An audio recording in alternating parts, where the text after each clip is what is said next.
Shawn! Kevin! On today's expose, we are featuring Onslaught because you told me to feature him.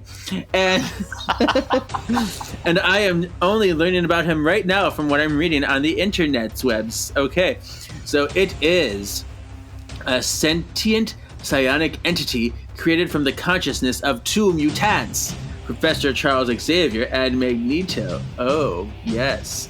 And so, yeah, and he is affiliated with the Dark Descendants, and that's all I really know about him. But you will say stuff about him that I don't know, so go ahead. What? I have to tell his first appearance. Sorry. Yep. So his first appearance is X-Men Volume 2, number 15, in May 1996. Created by Scott Lobdell, Mark Waid, and Andy Kubert. What a fun little... Kubert, isn't that video game character? A video game character? Oh, yeah. Kubert. The Q-B-E-R-T, and he was in Wreck-It Ralph. Yeah, that's why I know him from. Yeah. I'm actually a big fan of the Kuberts. I love Andy and Adam Kubert. But I digress. Yeah, I picked him because he was born of the negative thoughts of Professor X, and especially when he tore Magneto's, brain out of his head, basically. He absorbed Magneto's thoughts. Those negative thoughts, with everything that Professor X was repressing, formed this psionic being who was basically a Xavier and Magneto love child, and he was badass, and he was crazy evil, and it took all the Avengers to defeat him. So this episode just kind of gave me Onslaught vibes, and we couldn't use Shadow King because we already used him, so that's why I picked him for you. So, similarness. Okay, I love it. Similarness. Plurs, if you will. The plurs. Mm-hmm. The plurs. I go where I want to go. Jean. Scott. Jean?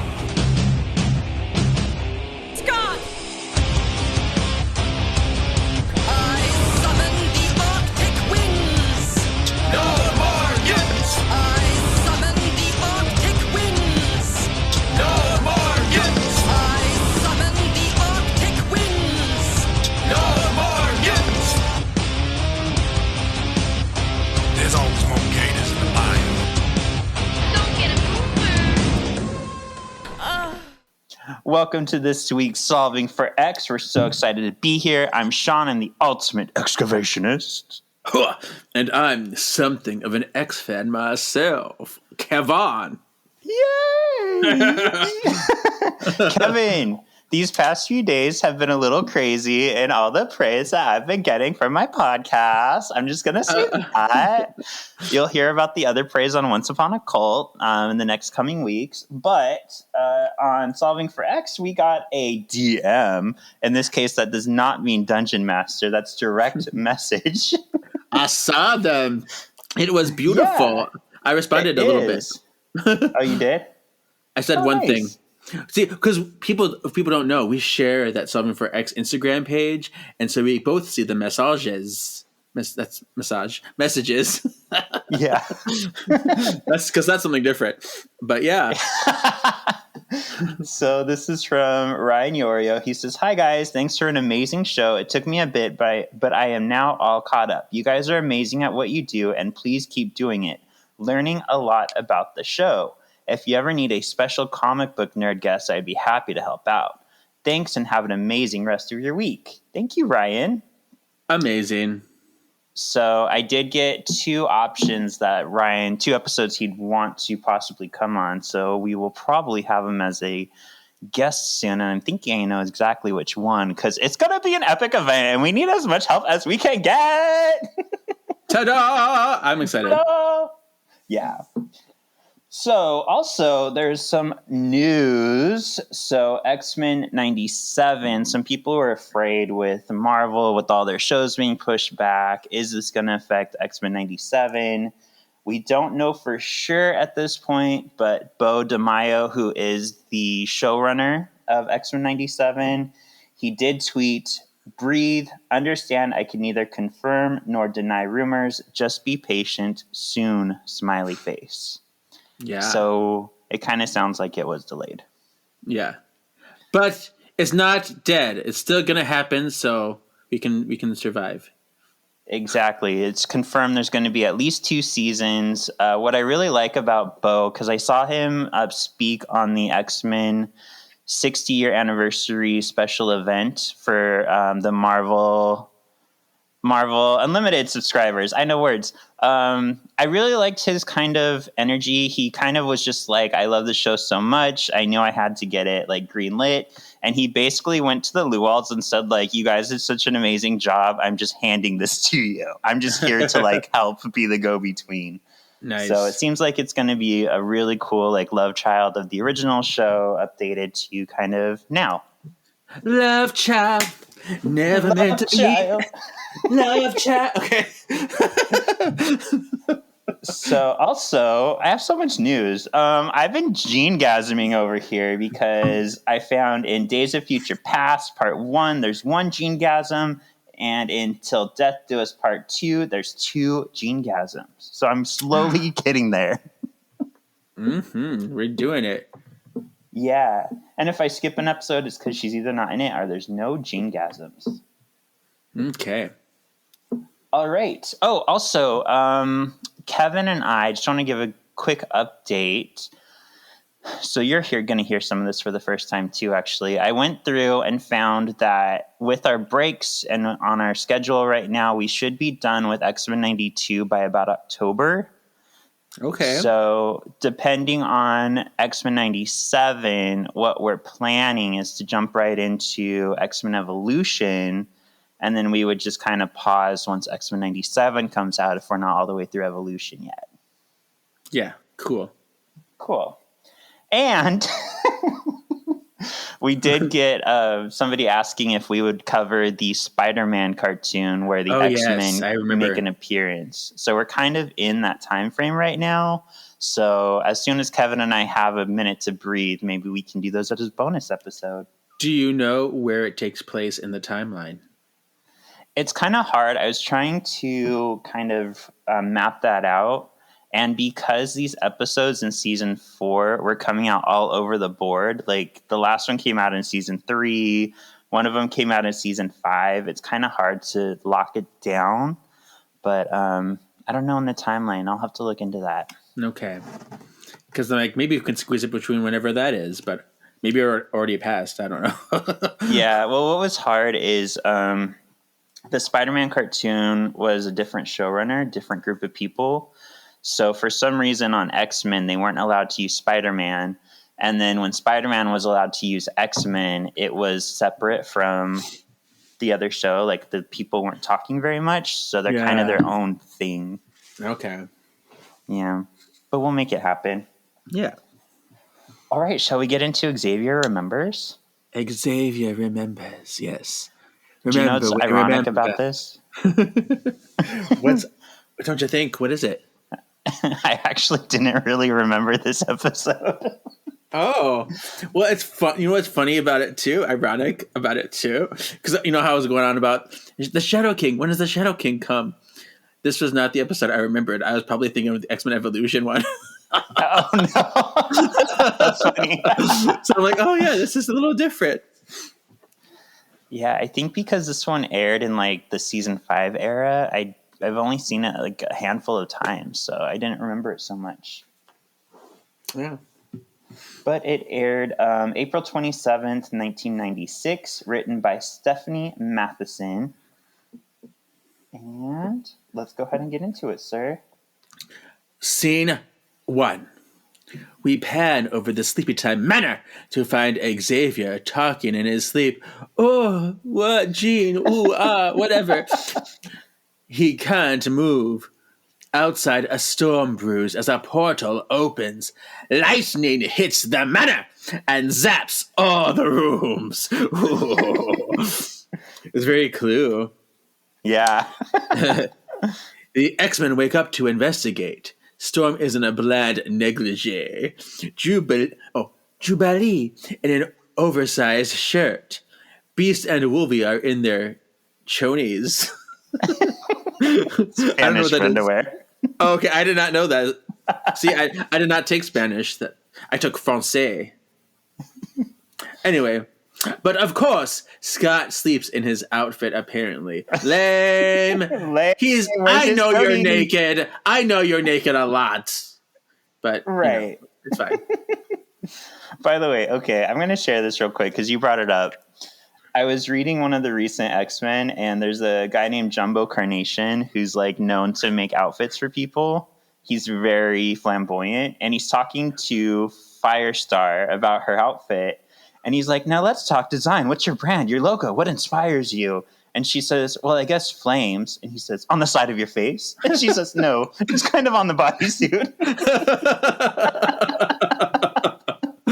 Amazing.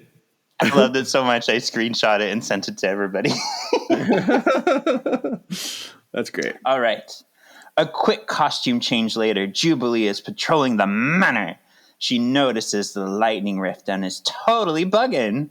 Storm flies by overhead. She dramatically senses something is out of balance. Down below, Wolverine sees Sabretooth. The two lock heads in mortal combat. At the same time, Jubilee encounters a Sentinel. She blasts it to reveal Xavier's face, laughing maniacally. Ooh, scary. Elsewhere on the grounds, the sky starts to close in on Storm. Oh, down below, Jean is held hostage by Mr. Sinister as Scott desperately tries to free her. We get a quick glimpse of Xavier witnessing this scene. Everything as if in a nightmare. Yes. Oh, everything's going crazy. Darkness. How horrible. Yeah, like, how did you feel about this opening? I mean, I knew it had to be a dream sequence of sorts because I'm like, this was unrealistic. But it was like sad. I'm like, everyone's having like the hardest time of their life. I don't like it. Yeah. Yeah. Sabretooth picks up Wolverine for the kill as Mr. Sinister retreats with Scott and Jean. The Sentinel leaves with Jubilee, and Storm just kind of sleep floats into a tomb. Oh, my hand, save me. All right. Cut to the infirmary, where Jean is overseeing Xavier. I know what you did there. You're welcome. She witnesses him saying, "They're all gone!" She asks Beast what is going on. Beast tells her, I'm really having a moment today. Beast tells her that the professor is in no physical pain, but seems to be weakening steadily. Just then, Cyclops enters and whine-splains that nothing can hurt the professor. He's the most powerful psychic on Earth! How can that be? Cyclops demands Jean to connect with the professor mentally. She explained that I've already tried that, duh. That's like the first thing I ever would have done. Stop mansplaining at me. I know. In the professor's mind, he thinks he lost the X-Men. Xavier's readings begin to worsen. So, I don't know if it's just this episode or if I just never noticed, but Jean is so very boob. She's got the biggest jugs in this episode. Jean Red Lady Jugs. Yes. Crossing the podcast. There you go. We take a trip down memory lane in Xavier's mind. Charles is back at his childhood mansion and sees his mother, Sharon, Xavier. Charles breaks down and hugs his mother. Xavier asks about the X-Men. Sharon tells Xavier it's cool, the X-Men are here, and they're all in sexy, kid-friendly bathing suits. Xavier wants to believe it, but something feels off. The scene was so weird because like some of them were like in the sexiest thing and some of them were full dressed. I'm like, I'm very confused. So this reminded me, I don't know, it's kind of came up at a very interesting point because I feel like you just posted about the dream with your mother. So I was wondering if this had any effect on you. Yeah, because it's because it's that hopeful, those feelings of hope. Like, well, it's a double edged sword because, like, in the moment, if I felt myself waking up, I was like, no, I want to spend more time there. I want to see more of this. I want it to last.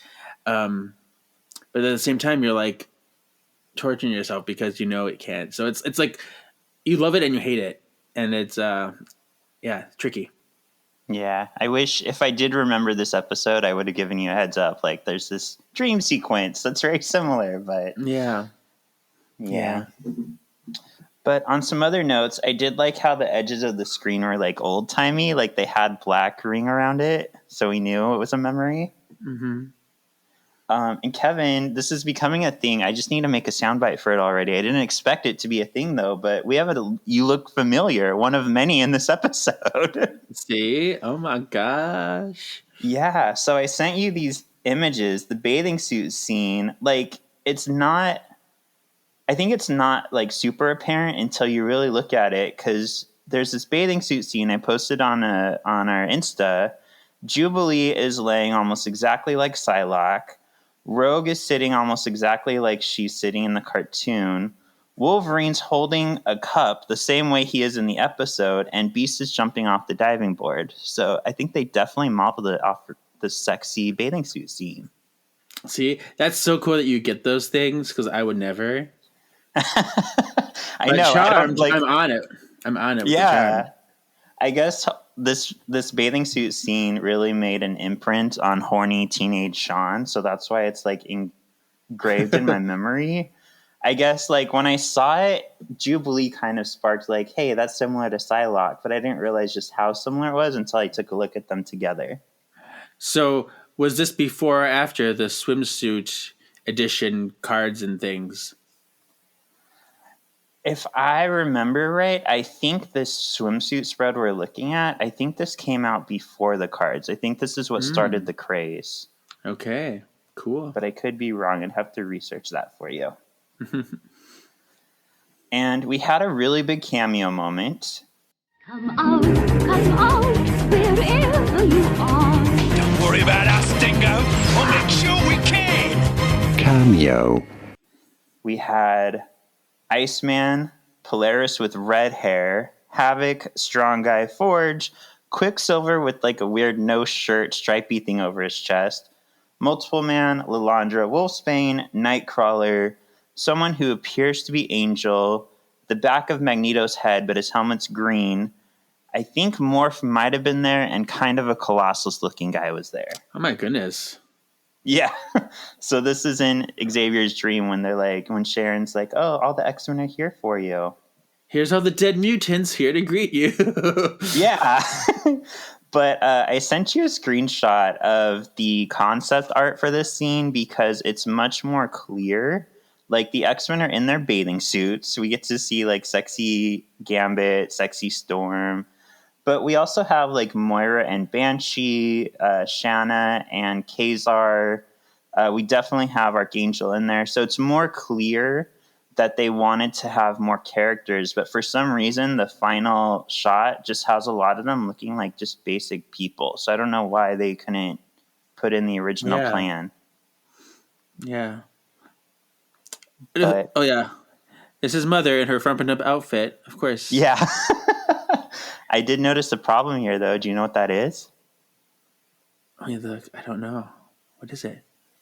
Professor X hasn't met Nightcrawler as of yet. Oh, you mean in the show? Yeah, in the show, he hasn't met Nightcrawler. Okay, I was looking at the picture, but yeah, you're right. I saw Nightcrawler in there. I'm like, oh, maybe he sensed him somewhere with his cerebro. There you go. We'll go with that. Okay. Look at him. I see that outfit. Okay. The scene shifts and Xavier is floating in outer space. A voice tells him to let go. Xavier goes up towards a light. Back in the manor, Beast and Jean freak out because Xavier's vitals are dropping. Scott forces Jean to try a psychic connection again. This time, Xavier hears her. The voice tells Charles to ignore her and continue towards the light. oh no. She's like, Xavier, where are you? I'm here, Jean. Xavier. He's like, no, don't listen to her, that bitch. Like, no. Listen to me. You love me. Yeah. Charles falls into another memory. This time he's in Cairo. He's purchasing fruits when a small Aurora pickpockets him. Xavier goes chasing after her. He uses his power on Aurora, who freaks the fuck out and drops the wallet and runs. A voice tells Xavier, you've done well. Xavier enters the restaurant at the voice's invitation. He sits down at a separate table from the man. They speak about the ethics of stealing, even if it's from someone who's dumb, human, flat scan. Spectral Xavier recognizes the man as the Shadow King he met 20 years ago and pulls him into the ass. Draw plane. I don't know why, but like Baby Aurora looked like a little troll to me. I don't like her funky face. She kind of does. Put that funky face away, Aurora. Yeah, like, oh, just grow up already.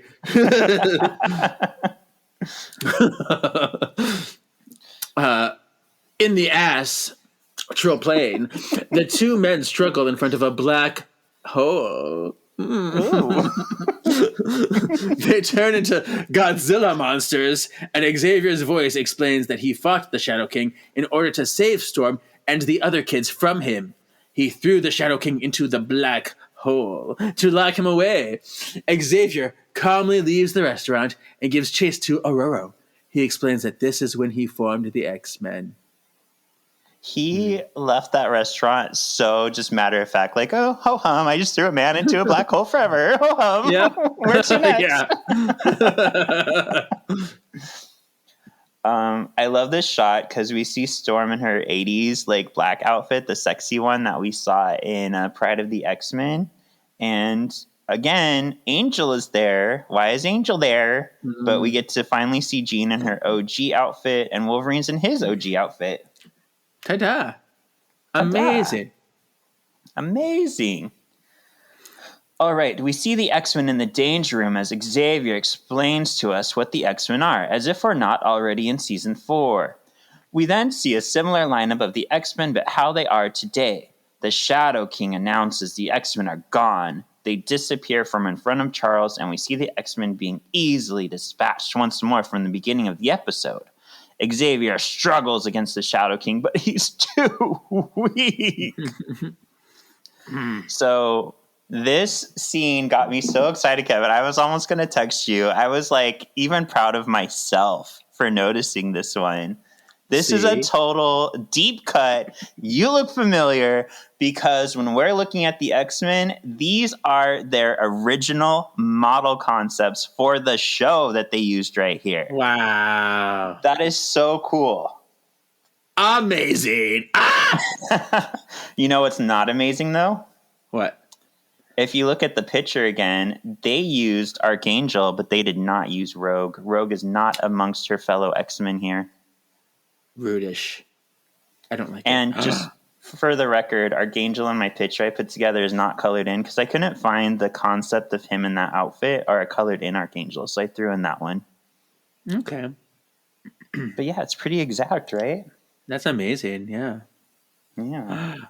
How cool. And like in the same positions and everything. Yeah, it's like they just took the model and just like made it cartoon okay, like a little less detail. And just that is such a you look familiar. Yeah. Okay. Back at the manor, the psychic storm rages on. In the infirmary, Beast says that Xavier is getting worse. So just to be sure, you're doing like Angeria saying factory, right? It was Simone. Or Simone, you're right. It was Simone. The factory. Yeah, exactly. Factory. Okay. Yeah. Yeah. As Xavier is being sucked into the Shadow King's control. It's the noises you make that get me. Oh. Yeah. Jean is able to contact him and slow his ascent into Shadow King. Yes, get into Shadow King. Shadow King says he plans on casting Xavier out and overtaking his body. Xavier cries out to Jean for help. Just then, Xavier wakes up, but with a sly, naughty gleam in his eyes.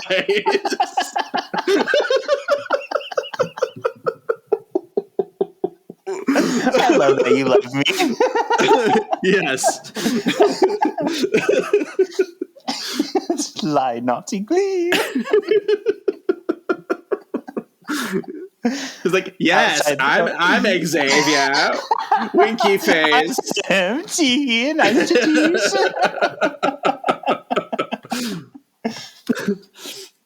Outside the manor, the storm is getting worse. The X-Men are having issues sleeping through it. Wolverine struggles above his covers, and then he's under them for reasons. Storm is sleeping soundly, and Jubilee sweats profusely as she snuggles with a teddy bear. That fat child. Wolverine wakes with a start and pops his claws. Sabretooth is there once more. Wait, what? He pops what? Oh. I didn't even catch that. He pops his claws. There you go. There you go. Sabretooth is there once more. Jubilee wakes to a sentinel coming into her room, and Storm is being crushed. Storm remembers what it felt like to be subdued by the Shadow King and realizes it's him! Gasp! So, I know you're a pervert, and I know you love Wolverine in his underwear. Did you notice when he was in the bed and the blanket, showed a little bit of his butt? I did! I was watching for it, so I was like, oh. He looked under his legs like, oh, he's totally naked under there. He needs to be naked. And then he comes out and he's wearing the boxes again. I'm like, no. You were naked under those covers. Don't lie to me. Yeah, I saw half a cheek. Yeah.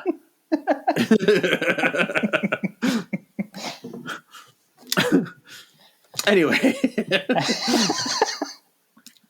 Back in the infirmary, alarms begin to sound.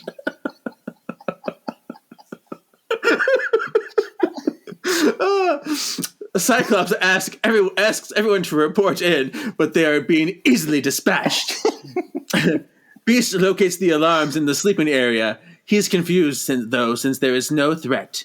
He suddenly realizes the foreign life form is coming from inside the house!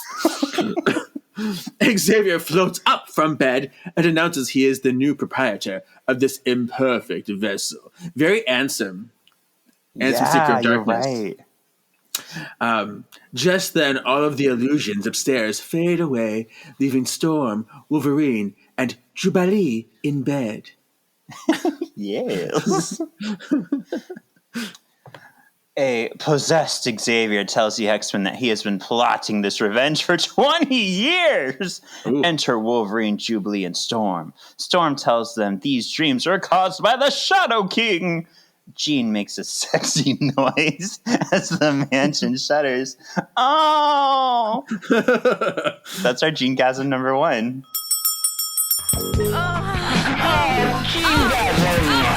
Okay. I'm excited! Yes. So is she. She tells him it's only an illusion. Did you say so is she? Yeah. Touche.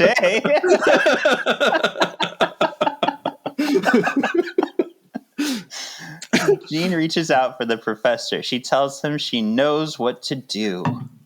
Mm-hmm. I bet she silly does. Today. You're making me laugh. Good. I had a good night's rest. The professor is being kept in a ghetto fab psychic prison. Jean enters the astral plane to help him. The professor warns her that if she fails, they'll both be trapped in this astral plane. I didn't write that one. I know. Jean tells him to trust her. He's taught her well, and they meld minds. Back in the infirmary, Wolverine declares it's time for a Shadow Kingectomy. Oh my. Cyclops stops him. B states the obvious, that if they hurt the professor's body, it's for keeps. Just then, Jean frees Xavier in the ass. Drill plane. Shadow King exits Xavier's body to focus on the two psychics. Yes. A lot of inside people. Mm-hmm. Yeah. In the ass. Drill plane. Shadow King chases after Charles and Jean. He eye blasts, not finger blasts, but eye blasts them and tells them it's useless to resist him. Shadow King takes his astral armor mode. Okay. Yes. And the professor and Jean armor up as well. I've seen these designs before. Those are from the comics, aren't they? I've seen the professors for sure in the comics. I don't remember seeing Jean's ass drill form. Okay. Yeah, I guess I just grouped them together because I remember Charles Xavier's. I just kind of put Jean in there too. But anyway, yeah, cool. They come together and use each other's strength to fight back. Together, they're able to pull the Shadow King towards the void. Xavier and Shadow King lock lightsabers. Oh, and battle epically.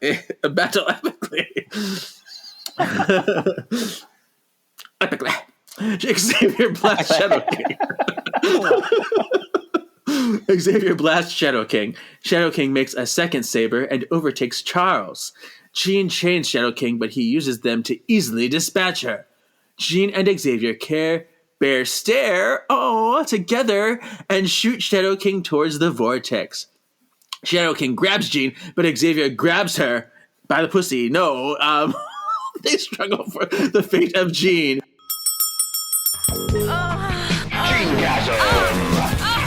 Okay. Blue pea. Oh, that's right, he does. Blue pea runs down Jean's leg and zaps the Shadow King away. I didn't understand what that quite was, but it was like, here's my energy to shock you.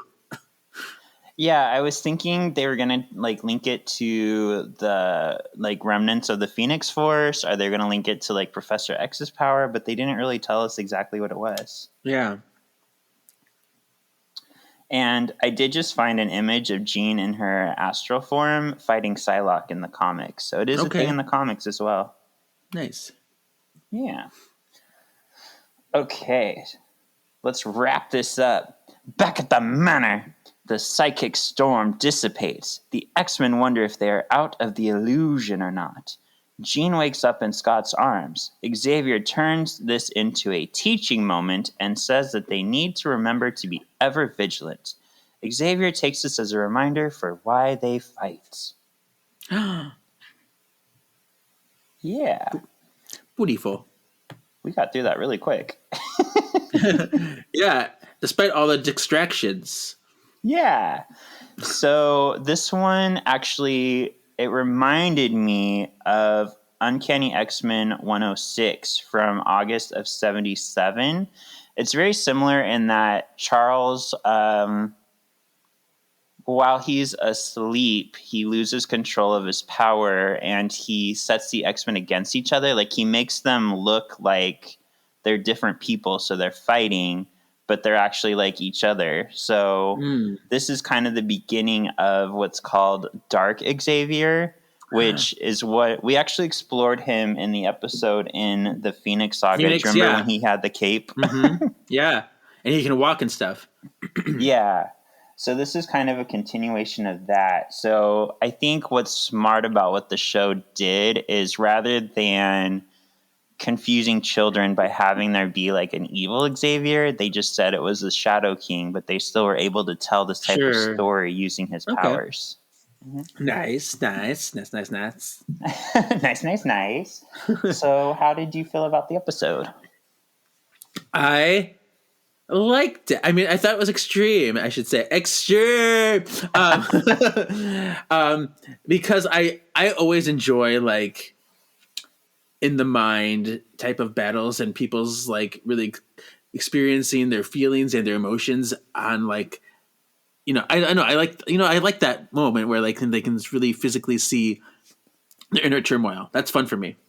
That's why I like dream stuff too. So it was, I would say, expected in the sense that it was really straightforward, I suppose, but I still enjoyed it nonetheless. Yeah, I could see that. Like, because this wouldn't be one that I've said this before, but I don't think of this one as like, oh, I want to watch an episode, I'm going to choose Xavier Remembers. But watching it, this battle is so epic, and you're right, it is fun when it's in the mind, and we get to learn like more about Xavier. We get to learn about how he meets Storm. So it is a really good episode. So I said extreme also. I was like definitely like on the edge of my seat, and I had to pause it so much because there's so much action. I'm like type, pause, type, pause. But I got through it. It brings it back to that like Harry Potter quote where, Harry Potter is dying and he asks Dumbledore, like, is this real or is it in your mind? He's like, well, of course it's in your mind, but why should that mean it's not real? It can be both. True. I like that. Yeah. Yeah. Mm-hmm. Although we don't like the creator of Harry Potter, but we like everything else Harry Potter. Yeah. Who would you say is the MXP, our most excellent player? I'm going to say Jean, because without her, nothing would be fixed. He would have been captured and stuck and dead in a cage somewhere. A psychic cage. Yeah, this one really showed off Jean's power, and like the fact that she was able to free the professor, but he wasn't. This hints at the fact that she is Omega level, and she does surpass, in my opinion, Professor Xavier in a lot of ways with her power. Yeah. So this is definitely a Jean moment. Mm-hmm. So Kevin, I told you in the beginning that we were going to have Kang pop up in this season. Did you see him in this episode? No. Not at all. Okay. Keep your eyes out. So I didn't, because like you said, this episode was so straightforward. I had kind of an issue thinking of a previously on question, but I thought it'd be fun, a little separate from the episode. I want to know, what villain do you want to see most in X-Men 97? Do you want to see Miss Sinister? Do you want to see Onslaught? Do you want to see Cassandra Nova? Or do you want to see old school villain Arcade?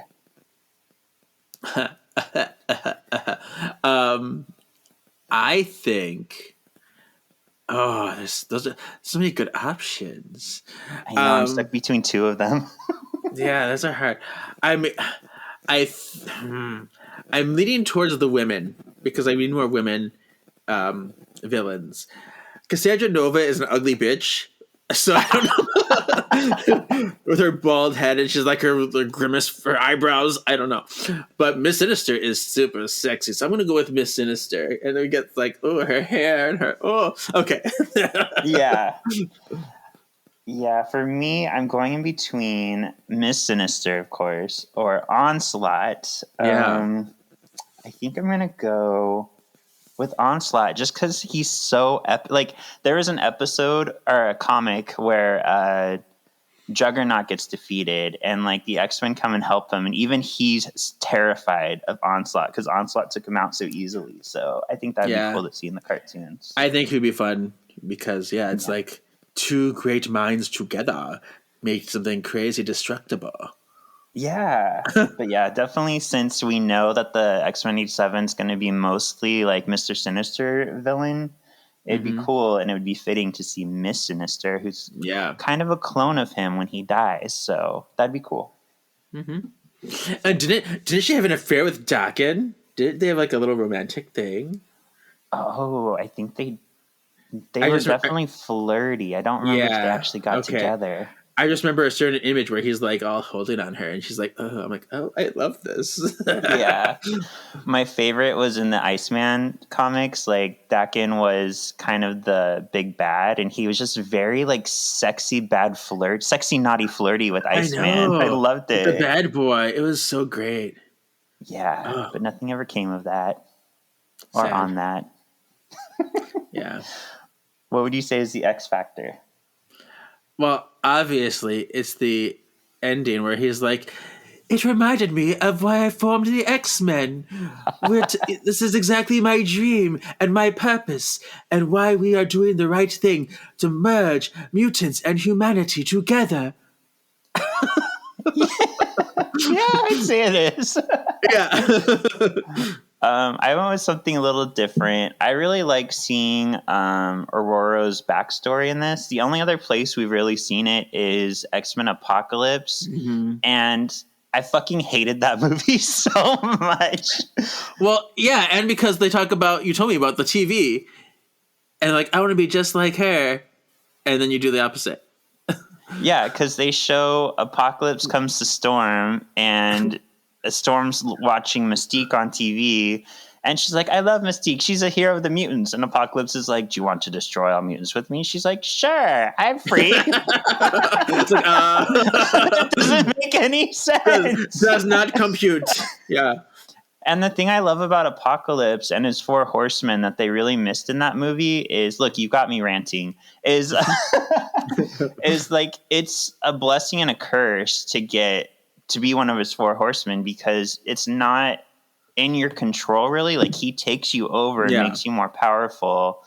But as we've seen, it stays with you. Like, even recently, Gambit, having been one of the horsemen, is affected by the fact that he's been one in Excalibur. So they really took it lightly that she was like, okay, I'm free. Yeah. It's very much, I'm going back to Charmed a little bit, sorry, but it's very much like when Henry was possessed and how he still was very tortured and traumatized by the aftermath of what he did. That's true. That's a very astute way of looking at it. Yeah. Cool. Well, that takes us through our episode. Next up, we have Courage. What do you think happens in that one? Courage. I feel like we have like Master Mold and Morph up here for some reason. I don't know. What? How did you know that? Just a hunch. Yeah. Yeah. Next weekend, I am spending my birthday in Vegas, Sexy Exy. So we're actually doing 2 episodes together. So Kevin cheated a little. I watched it already. You're such a cheater. Yeah. What's the word I'm thinking of? A consensual cheater. Oh, a consensual cheater. I like that. Cool. So where can the people find you? Yeah, you can find my personal page at KGZ87, where I'm always posting sexy pictures and singing videos and random action figures. Or you can follow my other podcast where Shawn is helping me cover the Charmed comic books. And we're right now in like a area of what's the word? Transition. There you go. Yeah. Yeah. So we just finished the ebooks and we're moving on to season 10 of the comics very soon. Yay! Words of the Witches. I don't know if I said it, but yeah, that's where we are. You didn't. Okay. You can also find me on Once Upon a Cult, where we're closing out our whole series. Ooh, I had a burpee. We're closing out her whole series with the last 3 episodes coming, including a big smorgasbord episode where we all get together and talk about the whole show and where some of these leaders are today. Cool. You can also find me on Marvelous Galaxy of Disney, where we have your Marvel, Star Wars, and Disney News Weekly. And I didn't realize this, but my Instagram links were all broken, so I just fixed those. So you can get to my book, Witch's Brew, there if you want more fun, silly drama with lots of X-Men and Star Wars references. Love it. Love it. All right, Sexy Exes, thank you for listening, and we'll see you next week in the next few minutes when we record it. Yay! Bye! Bye.